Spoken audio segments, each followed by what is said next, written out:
뉴스인사 프라임 시작합니다. 화요일 코너는 서초의 봄 코너죠. 검찰과 법원 이야기 나눠보는데요. 검찰공화국의 심장부인 서초동.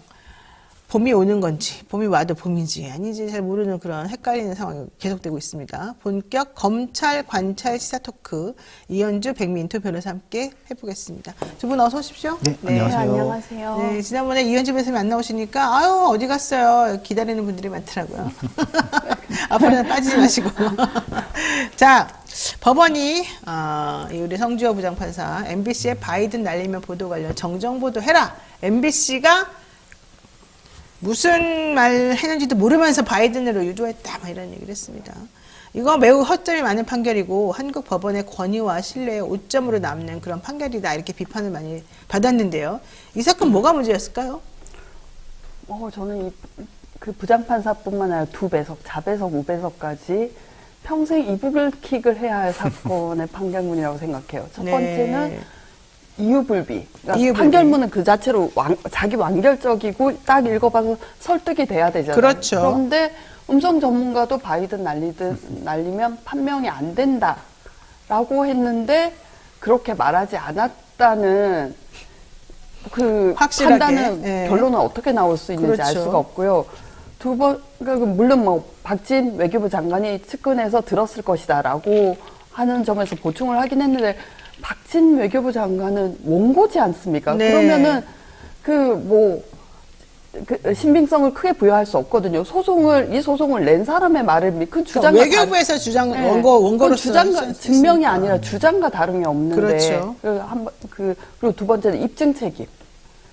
이 정정 보도에 대한 입증 책임은 원고 측에 있는데 입증 책임도 다하지 못하고 마지막으로는 원고 적격도 문제가 되지 않습니까? 네, 외교부가 이제 정정보도 청구권의 원고 적격은 사실을 주장에 관한 보도로 피해를 입을 당사자여야 하는데 외교부가 무슨 이익을 법적으로 보호받아야 할 이익을 침해당한 건지 알 수가 없더라고요. 그래서 제가 찾아봤는데 외교부의 첫 번째 정정보도 소장에 붙인 취지를 보면은 외교 관계가 침해된다. 미국하고의 신뢰 관계가 침해된다. 그건 우리나라 국익이지 외교부의 이익이 아니잖아요. 네, 맞습니다. 그러면은 원고 적격에서부터 날렸어야 하는데 그러니까 이건 1부터 100까지 잘 된 곳이 하나도 없는 판결이라고 저는 생각해요. 네, MBC는 2022년 9월 윤석열 대통령이 바이든 미국 대통령과 짧은 만남, 근데 솔직히 1분도 안 됐었습니다. 49초 만남이었나?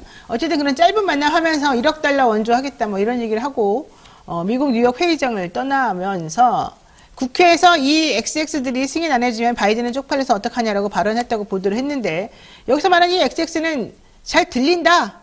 새끼라는 말이었다. 이렇게 또 확인이 됐습니다. 근데 어쨌든 대통령실에서는 이걸 얘기하는 게 아니라 바이든이라고 하는 말을 이제 매우 중요하게 보면서 바이든이 아니라 날리면이라고 했는데 너네들은 왜 이걸 가지고 바이든이라고 해가지고 미국과의 관계를 나쁘게 만드느냐 이제 이걸 요점으로 삼았던 겁니다. 이에 대해서 MBC가 정정을 거부하니까 12월에 외교부가 정정보도 청구 소송에 나섰고요. 재판부에서는 영상 판독을 해서 죄송합니다. 이 새끼라고 하는 발언 이거 맞다.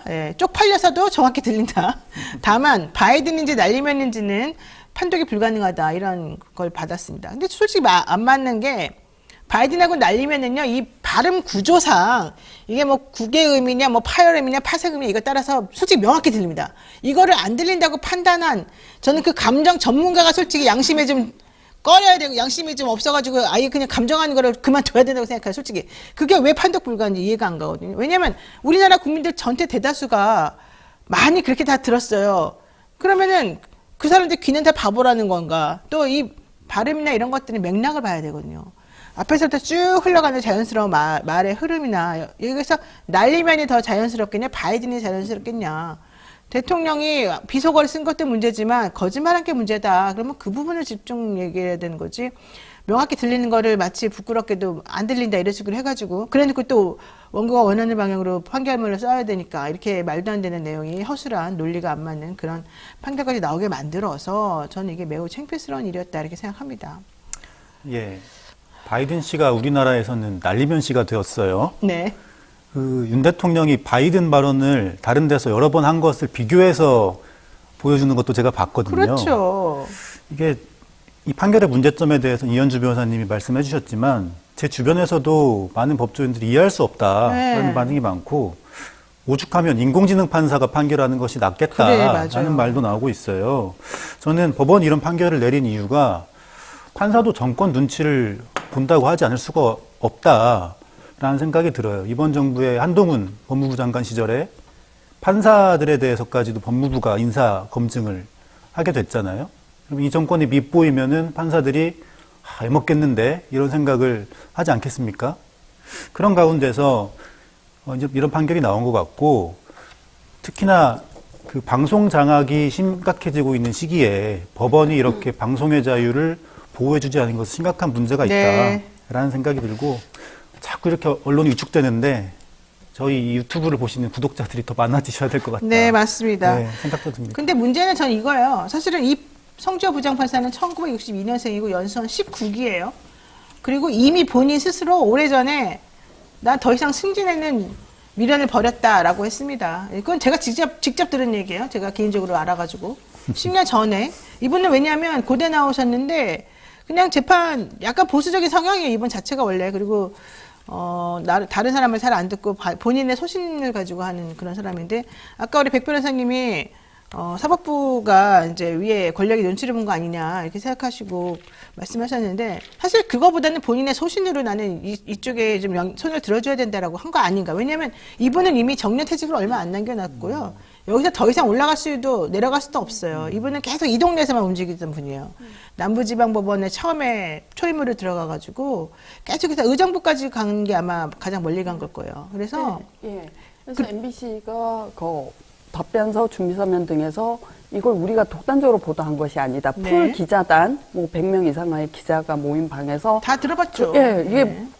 그 내용 자체가 너무 충격적이니까 이렇게 말하지 않았어라고 그리고 MBC뿐만 아니라 다른 언론사들도 다 후속 보도를 했죠. 그리고 외교부의 첫 번째 반응은 뭐였냐면은 이거 되게 파장을 불러일으킬 수 있는데 보도를 자제해달라는 거였어요. 대통령은 이렇게 말했는데 너네들 네.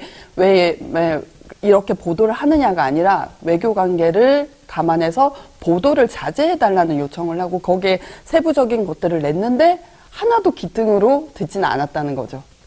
맞습니다. 네, 성지호 부장판사에 대해서 추가적으로 말해주셔서 저도 알게 됐는데 이 판결문을 보면 이런 내용이 있어요. 이 대통령의 발언이 과학 분야에 관한 사실로 그 진실성이 밝혀지지 않으니 법원이 알아서 판단을 할 수 있다. 제가 이 말이 무슨 말인지 아무리 읽어도 잘 이해가 안 됐는데 본인이 알아서 판단하겠다는 거죠. 예, 이게 무슨 과학적인 무슨 핵 오염수가 인체 영향을 미치는 과학적 사실에 관한 그런 것입니까? 그런 것이 아니지 않습니까? 네. 어쨌든 중요한 건 이런 식으로 판결을 내리면 우리나라의 이 언론의 자유 이런 거는 매우 침해될 수밖에 없다. 이게 핵심인 것 같고요. 재판 과정하고 1심 판결문을 보게 되면 결과적으로 확실히 하고 넘어가야 될 것들이 아까 말한 원고 적격, 당사자 적격성, 또 진실 입증 책임이 도대체 누구에게 있냐. 우리는 보통 주장하는 자에게 입증 책임이 있다고 해서 원고가 하는 게 맞는데 이번 판결에서는 마치 피고가 제대로 했어야 된다는 취지로 반응이 나와서 이건 잘못됐다는 거. 또 정정보도 청구 거부 사유는 아닐까? 왜냐하면 확인되지도 않은 것에 대해서 정정보도 하라는 것 자체가 말이 안 되니까 그거는 양심에 반하는 행위거든요. 그런 걸 시킬 수 있는 권리가 없습니다. 그렇기 때문에 이거는 오히려 청구 거부를 해야 된다. 그러니까 정정보도 청구에 대해서는 거부할 수 있는 사유 아니냐 이걸 좀 확인해 봤으면 좋겠고 네 번째 다 맞다 하더라도 그 당시에 시간상 또 혹은 여러 가지 정황상 그런 식으로 보도하는 것은 위법성을 조각하는 그런 사유에 해당하는 게 아니었을까 이런 것들을 꼭 지켜봐야 되고 확인해 봐야 될 것 같습니다. 정정보도 거부 사유에 대해서 말씀 좀 하셨는데 네네. 그 판결문에 이제 정정보도 문이 어떻게 되냐면 MBC의 보도는 사실과 다릅니다. 당시 윤석열 대통령은 우리도 외교적 위상과 경제적 규모에 걸맞은 기여를 다해 나가야 하며 이를 위해선 관련 국회 예산이 반드시 통과되어야 한다는 강력한 의지를 표명하는 취지로 예산 심의권을 장악하고 있는 거대 야당이 국제사회를 향한 최소한의 책임 이행을 거부하면 나라의 면이 서지 않을 것이다. 라는 우려를 박진 외교부 장관에게 전달하는 취지로 말한 것입니다. 이것은 재판부의 판단으로 보도를 대체하는 거지 않습니까? 이건 네. 재판부가 보도하고자 하는 내용을 MBC 입을 통해서 내겠다고 하는데 이런 정정 보도문도 저는 난생 처음이고 네. 정말 아까 전에 말씀드렸다시피 재판부 구성원들이 평생 이불킥을 해야 될 판결이라고 생각합니다. 근데 그 좌배석 우배석 이분들은 어땠을까? 본인의 의지대로 갔을까? 아니면 그냥 재판장이 하라니까 했을까? 좀 궁금해요. 네. 이제 법조인의 굉장히 책임이 무거운데 그걸 너무 막 쓰시는 분들이 많아요.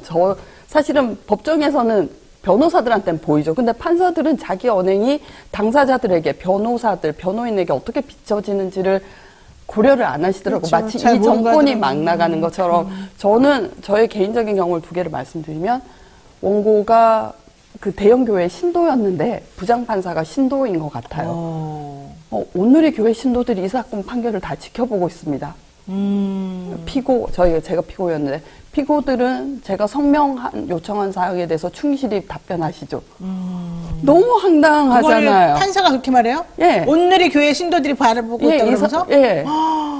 자기는 오늘이 목사의 입장에서 이걸 하나 본데? 말이 안 되는데. 그게 첫 번째 사건이고, 두 번째는 지원장이 이제 개업을 해서 변호사로 개업을 하고, 이제 직후에 들어온 사건이었던 네. 것 같아요.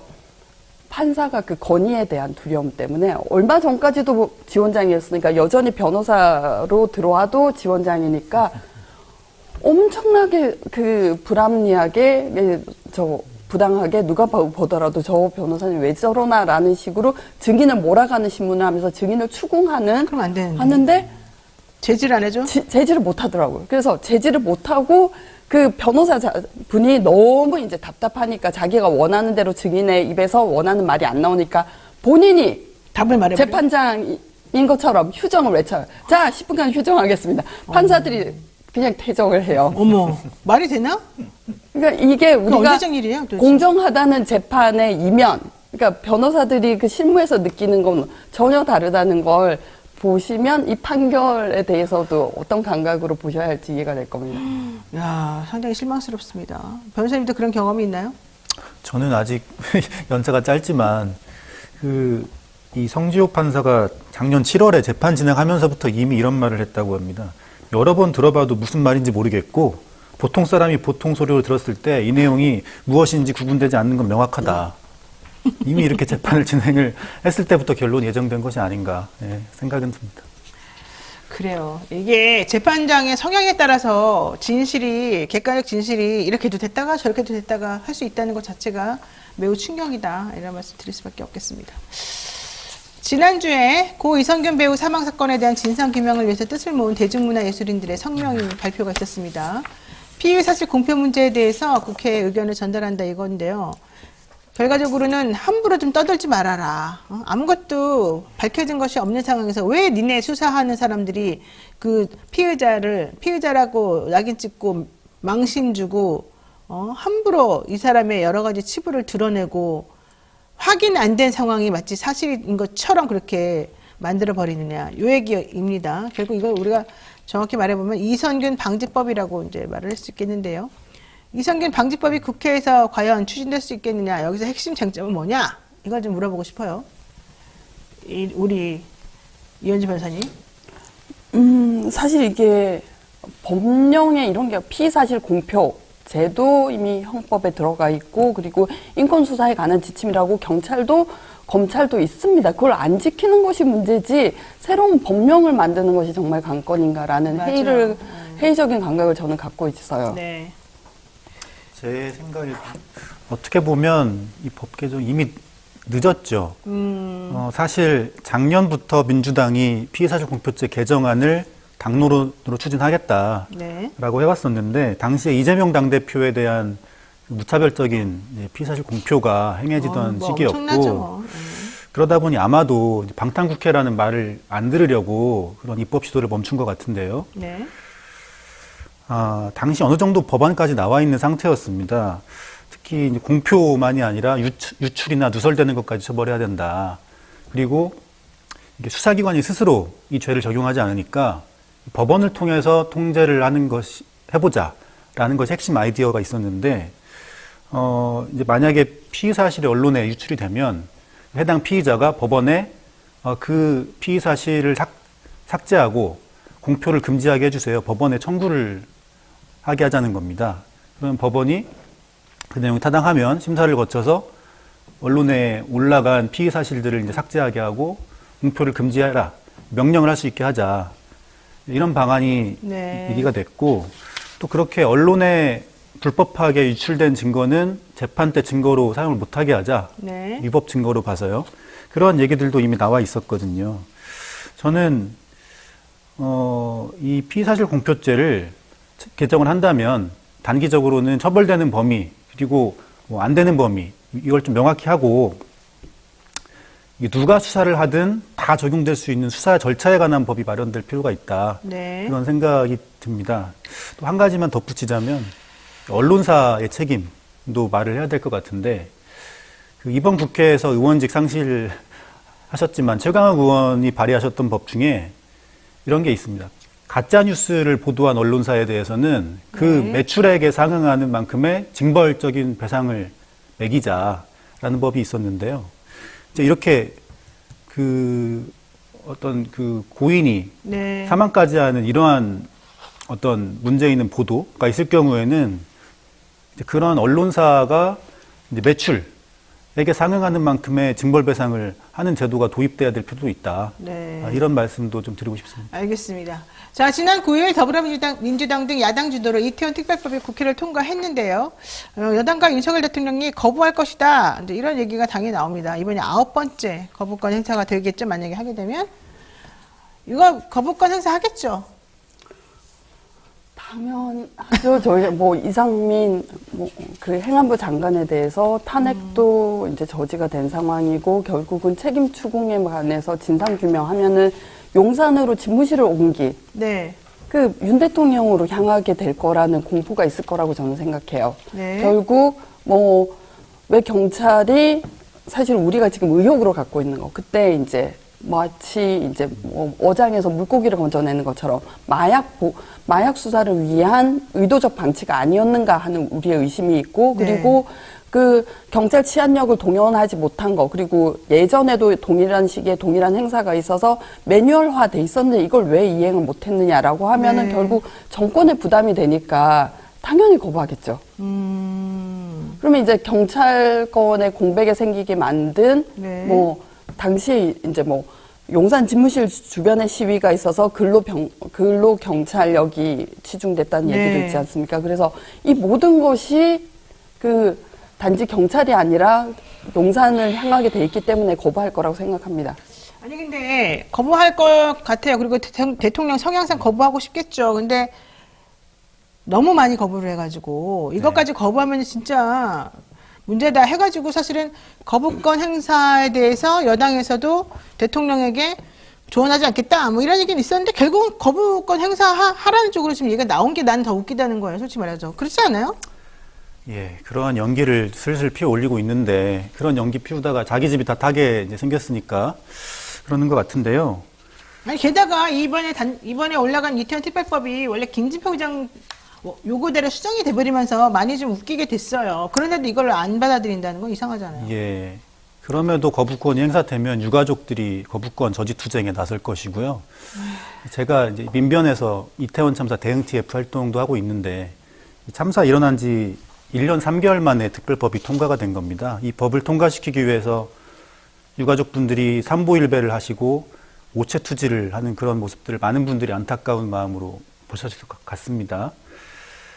이 법이 결국에 국민의힘은 전원 퇴장안 속에서 통과가 됐는데, 그 와중에도 이 법은 국회의장 중재안도 수용했지만 국힘에서, 정부에서 요구한 내용도 어느 정도 수용을 한 법이에요.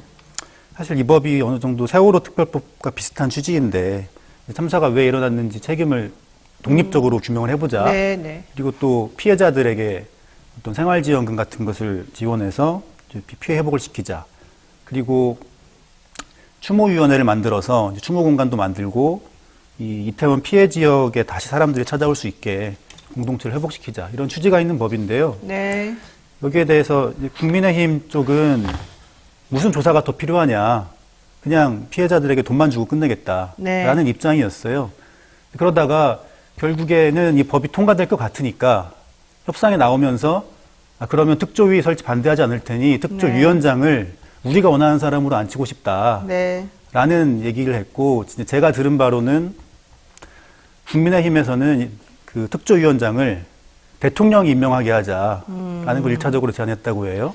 근데 그게 거부되니까 그러면 여야가 합의한 인사만을 국회의장이 임명하는 걸로 하자라는 거죠. 그러면 네. 국힘의 여당에서 동의하지 않은 인물은 이 위원장이 될 수 없는 거지 않습니까? 그러면 독립적인 알겠습니다. 조사기구가 네. 될 수가 없었죠. 자, 이현주 의원한테 이거 좀 여쭤보겠습니다. 지금 이제 이태원 특검법 관련해가지고 좀 얘기가 되고 있는 중인데, 그거보다도 저는 김건희 특검법에 대한 얘기를 좀 더 해보고 싶어요. 왜냐하면, 뉴스타파에서도 그 보도한 바에 따르면, 김건희 씨 도이치모터스 주가 조작으로 인해서 모녀가 22억 9천만 원. 그러니까 난 이걸 22억이라고 하는 것도 참 웃기다고 생각해요. 솔직히 난 23억이라고 생각하는데 23억 원이나 이득을 봤다라고 하는 게 검찰 보고서에 그대로 나왔단 말이죠. 예. 자, 이런 상황에서 지금 대통령은 거부권 행사해 놨어요.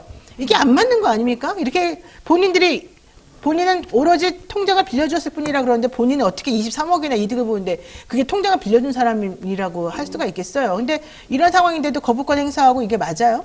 근데 사실 뭐 그간 증거가 새어 나오는 거 이것뿐만이 아니었죠. 뭐 증거사 직원하고 김건희 간의 카톡 대화도 공개된 적이 있고요. 직접적으로 또 뭐 한 네. 것도 있고요. 그다음에 어제 그리고 한겨레에서 김건희하고 최은순 간에 그 둘 간의 거래 물량을 뭐 늘리기 위해서 둘 간의 거래 이제 모년간의 주식 거래를 한다는 걸 이미 많이 나왔던 것의 일부분인데 이때까지 눈 깜짝하지 않던 청와대가 갑자기 이거에 주목을 해서 뜨거워라라고 할 여지는 없다고 봐요. 그리고 이번에 거부권 행사는 모양새를 갖추기 위해서 무슨 모양새? 국민의힘이 거부권을 행사해달라는 건의를 한다면 사실 누가 봐도 이거는 짜고 치는 고스톱인데 이제 연속적으로 거부권을 행사하는 데는 대통령도 부담이 있으니까 모양새를 갖춰서 당에서 먼저 거부권 행사를 제의해주면 좋겠다라고 한 마당에 이제 와서 선회를 한다? 이건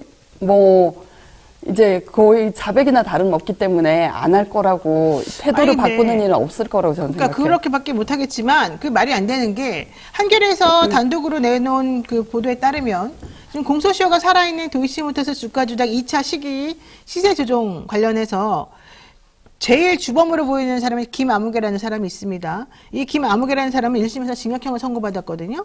이 사람의 외장 하드에서 검찰이 김건희 블록딜이라고 하는 파일명을 발견한 거예요. 김건희 블록딜. 이 김건희 블록딜 파일에 도대체 뭐가 들어있는지 아직까지는 제대로 밝히고 있지는 않습니다만 여기에 보면은 주가 조작에 관여한 미등록 투자 자문사 블랙펄 인베스트 직원 컴퓨터에 지난번에 김건희 파일이 있었던 거에 이어서 연결된 것으로 지금 보인다.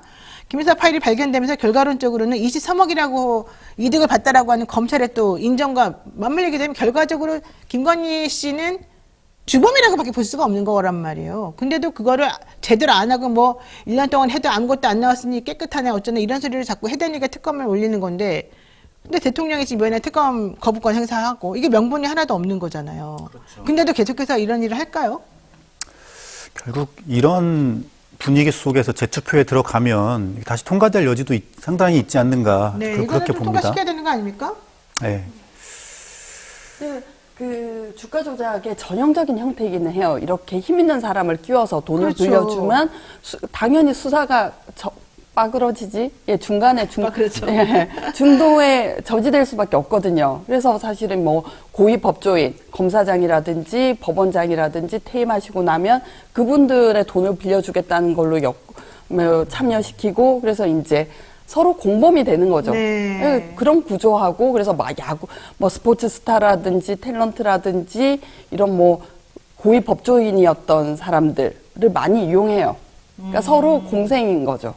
그러니까 이 블록들은 장내가 아니라 장외에서 이루어졌기 때문에 실질적으로 장내에서 벌어진 이 주가 조정이나 뭐 시세 조정하고는 직접 영향이 없을 수가 있다. 하지만 일련의 이 김건희 여사와 김건희 여사의 엄마와 관련된 계좌에서 나온 정보들이나 이런 것들을 다 합쳐보게 되면 종합적으로 판단을 해보게 되면 도이치모터스 주가 조작과 관련해서 본인이 얻은 이득도 매우 크고 실제 그런 이득을 얻기 위해서 구체적으로 관여한 내용들이 너무 많이 나오기 때문에. 그렇죠. 게다가 하나 더 밝혀진 게 그 많은 전주들, 10여 명의 전주들이 를 다 이렇게 김건희만을 빼주면은 너무나 안 되니까. 밸런스가 안 맞으니까 김건희 식으로 한 사람들은 빼줬다는 이게 거예요. 주가 조작을 네. 하면 밑돈이 많이 필요하지 않습니까? 그 그렇죠. 밑돈을 가져온 많은 전주들을 다 빼줬다는 것도 이미 언론에서 밝혀졌죠. 그러니까 김건희 식으로 하는 사람들에 대해서 그 사람들은 어부질이네, 노났네. 그렇지 않아요? 그거 사람보다 훨씬 더 낮은 금액으로 이득을 보거나 아예 손해본 사람들이 사실 이번에 유죄된 사람도 많거든요. 근데 김건희 씨 같은 경우에는 김건희 씨와 같은 방식으로 했다는 이유 하나만으로 아예 기소도 안 되는 거예요, 나머지 사람들. 얼마나 고맙겠어요? 이제 어떤 분이 통상적인 법조인이라면 일주일 정도면 결론 낼 수 있는 사안이다라고 김경유 말씀하신 씨가 한 걸 말이에요. 들었어요. 비대위원 김경유. 네. 저도 특검을 해봤던 사람으로서 특검이 그 정도 수사할 수 있다고 생각을 합니다. 예, 예. 그럼 하면 되겠네. 예. 근데 왜 솔직히 하지 말라 그러는 거야? 특검할 사람으로서. 정말 이해가 안 되는데요. 무엇이 캥기는 것이 많다고 밖에는 이런 것까지 다 총선용 악법이라고 하지 않습니까? 그렇게 밖에는 지금 거부권 행사하는 명분을 못 대는 것인데 과연 뭐 이런 법들이 이태원 특별법도 그렇고 총선 시기에 발의가 된 겁니까? 다 네. 작년 초부터 발의가 됐던 그렇죠. 법입니다. 네. 예.